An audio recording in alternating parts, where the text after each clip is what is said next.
Come and join me on the mat today. We're going to do a little bit of mobility for 10 minutes. We'll add a sneaky little bit of strength in there as well, but we're going to work the hips, lower back and knees, and we'll see what else comes in there as well. Brain boosting exercises always sneak in.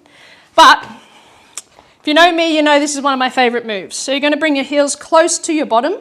Keep your bottom down on the mat, hands stay beside or behind you for support. You're going to drop both legs down to one side. Now if you're touching the other leg, split them wider, and you can use your whole body to do that as well. Come back through the center and go to the other side. Either whole body or just the legs. Good, we're going to go side to side here. Side to side. If you're sliding forward, just kind of put more pressure on your hands to keep you upright in that position. Side to side. So it's called the windscreen wiper. You're getting a full rotation, 180-degree rotation through your hips here. Amazing. Now your hips and your shoulders are the opposing joint. So although your shoulders aren't moving much here, in your brain, they are. So you want to make sure that the hips, the lower back work efficiently if you don't want sore neck, upper back and shoulder region. Good. All right, you're going to drop down to one side for me. Now we're going to do something slightly different here. You're going to bring your hands wherever they are. You're going to try and to elevate this leg. Kick it out, bring it back into that position. So it requires strength to do that, okay? You can use more weight on your hands to do that, but you're targeting a lot of tiny little muscles that sit in here, your glute medius, piriformis, your TFL, all these little muscles contribute to niggles. Keep going, 5, beautiful. Ooh, I can feel it in the hip flexor 2, 4, 3. So first we strengthen, then we circle. 2, 1, drop it back into that position, then you're going to sit up into that move and circle into the hip. Do what you can, have that hand for support if you need it. If you don't need it, that's fine. Circle into the higher hip. Now we're rotating that full 360-degree rotation through that hip there. That ball and socket joint gets a little bit of synovial fluid squeezed out. Reverse the other way. Good. Circle. So why it also targets the knees is because look at this knee. It's in internal rotation and you're circling on top of that. So you're squeezing that good juice, WD-40, into that knee too. We come back through the center and we just swap sides. Okay. We're going to lift this back leg up, kick it out, bring it back, okay? Kick it out, bring it back. You can use both hands for support or one or none. That's a lot harder, all right? You do you, wherever you're at. I can feel it all through these big girdle muscles here that work the hip, that don't get a lot of activation if you're sitting down on a chair all day long. If you can't do that, maybe just go like this. And try and hold it up, for, even if it's a second, because you're still going to activate those muscles. 5, 4, 3, 2, 1. Sit up into that move, rotate into it. Circle into it. Oh, it feels good to circle after you've strengthened it. Good. Reverse that circle for me. Reverse it. Nice. From there, you're going to lay down on your back, on the mat. Lay down, and we're going to start to glute bridge. If you can, you want to try and touch your heels for me. Then your heels are going to dig into the ground, your toes are going to come up, and you're going to drive up. You're going to squeeze your butt together, and then push all the air out. Like you're coughing through the belly there. Good. Then from here, you can kind of tuck your shoulder blades together and you're going to give me some calf raises. Good. Calf raise whilst in this position, which means we're targeting glutes, hammies, quads, calf raises, calf raise here. Good. Can you stay up on your toes for me here? Good. And try and tiptoe together. So you're in a narrow position. Now you're going to get hammies quite a lot. Tiptoe back out. It's hard, isn't it? Whew. One more of those. Let's go. Tiptoe back in. Stay there. Squeeze knees together. Tiptoe back out. Up and down again. Down and up. Keep toes engaged. Good.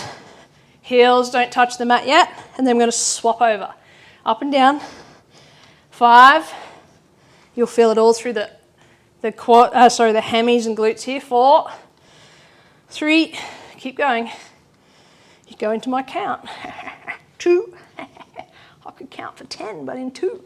1. Now you're going heels only. Wider with the legs, heels only. Pull up and drive your heels in towards your face as if you're trying to grip the floor with your heels. You're going to feel that through the hammies. Grip in, grip in, grip in. Keep going. Pull in, pull in. Ooh! Feel that here. Keep going. Drive in. 5, 4. Keep going. Pull in. 3, 2, 1. Drop down. Bring your legs up into the air, and you're going to do some circles with the knees, as if you're in a pool and you are wading in the pool, egg beating in the pool. Great for knee mobility. Good. You can do 1 if you can't do them together because the coordination thing. Remember, coordination is cerebellum though, so you want to try and do it together. You can kind of do it like that, but try and do opposite. Rotate, rotate, rotate. Perfect. Good. From there, slide down. Knee comes in. Left knee comes in, goes over to the right side. Nice big twist through that back. Bring that left arm into a 90-degree position and slide up and down, as if you're doing a lat pull down. Slide up, slide down. Slide up, slide down. Good. We've got 5 more here. 5, 4, because this is that opposite hip we're talking about, the one on the ground. 3, 2, 1. Let's go the other side. Rotate other side. Nice big stretch of that glute too that we were working. Right arm comes into that 90-degree. Lat pull down. This is a nice big twist here for that lower back, so you're working that SI joint a little bit here as well. Good. Whew. Lat pull down. 5, 4, 3, 2, 1. You're going to roll over for me. Roll over onto that belly.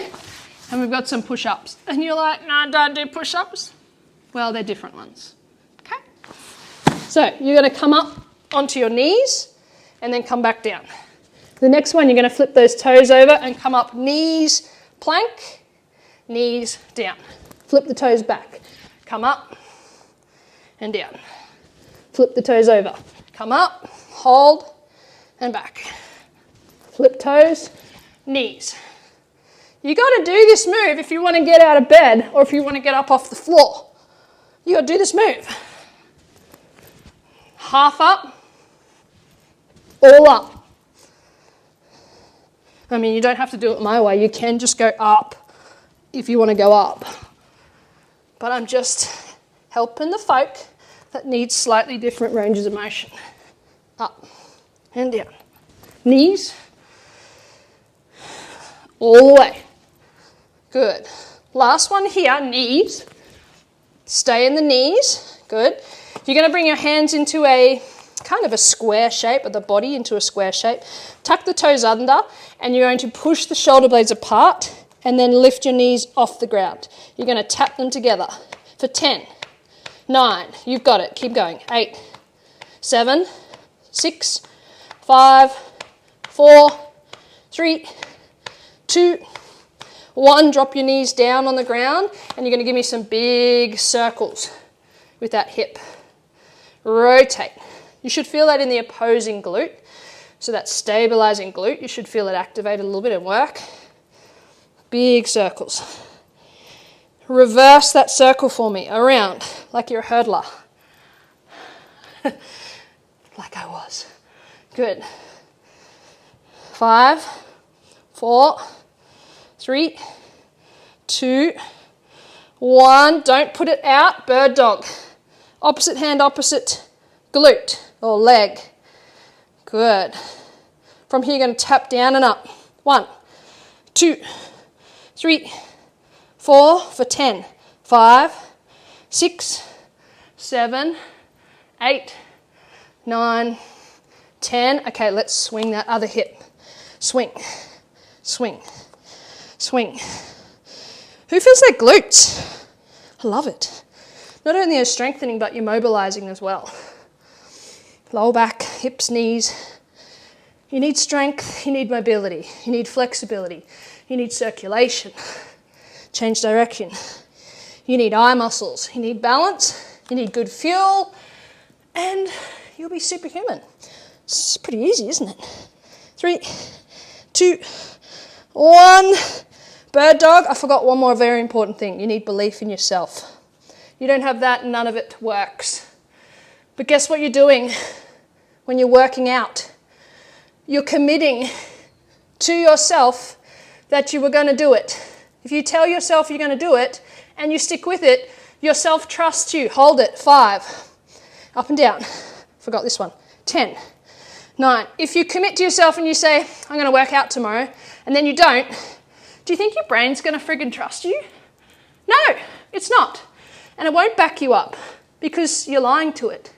So stick with what you say you're going to do. 3, 2, 1. Come back. Stretch it out. Now, if you can't come back on your knees, just elbows down, stick your butt out. You say you can't do it, guess what your brain does? All right, well, what can I give you symptoms-wise to make it so we can't do it? So that we are in our comfort bubble. Well, here's a headache, here's some tightness, here's some tension, here's feeling sick because you said you can't do it. But if you say, you know what, I don't feel like it, but I'm going to do it, what has your brain got to do then? It goes, you proved me wrong. All right, let's do it. And it just leads a new pattern. It forms a new pattern. And that new pattern will get you further to the future that you want than that old wiring system of just looping back in the past. There you go. There was some beautiful hips, knees, strength, lower back. I'll see you next time.